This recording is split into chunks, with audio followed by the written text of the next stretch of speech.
Welcome to the Subreddit Sagas, where we will be talking about a story in Tales from the Front Desk. The story is titled, The Tale of My First Eviction, by Count Night Auditor. The few years I've had working as a night audit doesn't seem like it should count as a long time, but I've seen enough other staff turn over to know better. And my dealing with the naked creeper happened very early on, so early I hadn't yet evicted anyone yet. It got easier to do so in the appropriate circumstances after managing it once. But between the naked creeper and a group of young entitled a-holes, my first eviction should have happened sooner. The guests in question were already in-house when I started my shift. The first sign of trouble was the fire alarm panel warning me about smoke in a room. For those who don't know, we get a warning first so we can check on things. A full-blown fire alarm doesn't go off throughout the whole hotel every time someone smokes in a room. These folks were probably smoking, but they used an excuse about birthday candles and how they were putting them out. That put them on my radar. Then I went up to that floor to check for anyone being too loud and heard music from several doors down. I knocked and spoke with the guest about it, asking her to turn it down and mentioning that we don't allow parties. "Oh, we're not partying," she said. There were balloons on the floor, but I'd come to find out this young woman was an audacious liar. As if fate conspired to make this as obvious a party as possible, a young man came by the desk at one point asking where to find the party.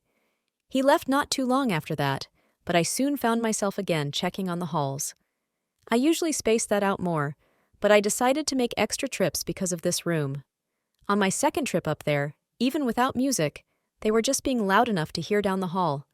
Talking, laughing, etc. Hotel rooms aren't nearly as soundproofed as the doors seem to be. Floors and ceilings even less soundproofed. So my rule of thumb was that I would ask a guest to be quieter if I could hear them over to the next room. This time, the guest denied making a lot of noise. "It must be one of these other rooms around here. We're not being loud. We only have 2 people in this room, like I said when we checked in," said the same woman as last time.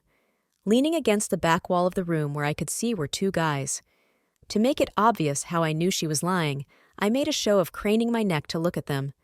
The woman took exception to my doing so, telling me that I'm not allowed to look into her room. While she was doing so, a 4th person walked up from around the corner inside the room, supposedly holding only 2 people. I tried to tell her I actually could because it's the hotel's room, not hers.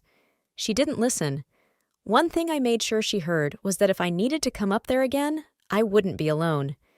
And things went all right for a while. There was a small hiccup the next time I walked that floor, in the form of the other woman in the room, sitting at the end of the hall talking to someone on the phone.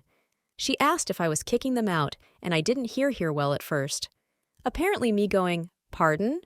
was enough for whoever she was on speakerphone with to ask, "Is he slow or something?" Calling me slow isn't the kind of thing I kick people out for, so I told her I wasn't there to kick her out and went on my way. As much credit as I'll give them is they were quiet for a lot longer than I expected. At 4 a.m., I checked the halls again and heard them from halfway down it. After making sure it was coming from the room, I informed my front desk manager and then called up the non-emergency line of local law enforcement. It took 30 minutes for them to arrive. I accompanied them up to that floor. The guests were quieter at that point, but they shut up completely when I knocked on the door. If there was a way to be even more quiet than quiet, they got there when one of the cops took over and knocked on the door next, announcing himself.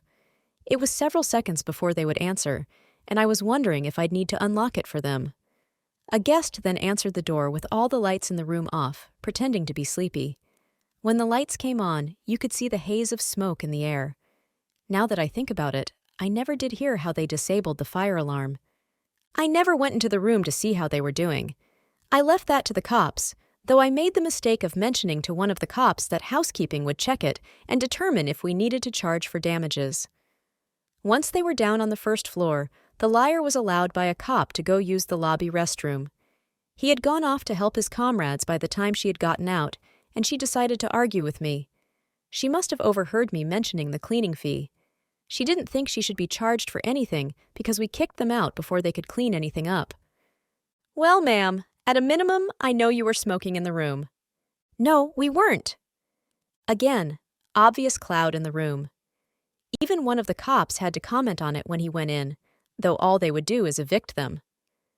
Arguing is as far as it went with a counter between us and a cop nearby who walked over to guide her outside after a couple more seconds of her thinking I'd believe her. Since it was my first time doing this, I didn't even think to get authorization for the basic cleaning fee for a while, and only managed to get $100. The smoking fee alone is $250. She called the hotel back after a while to argue with me some more. I was finding it more funny than anything else at that point, telling her she was smoking in the room, and I knew she was lying about everything, right down to the number of people there, and I'd kept notes about everything. "Fuck your notes!" she started to yell, so I hung up on her. I don't think I'm bad at being nice and polite to guests, except she wasn't a guest anymore and wouldn't be one ever again. The aftermath.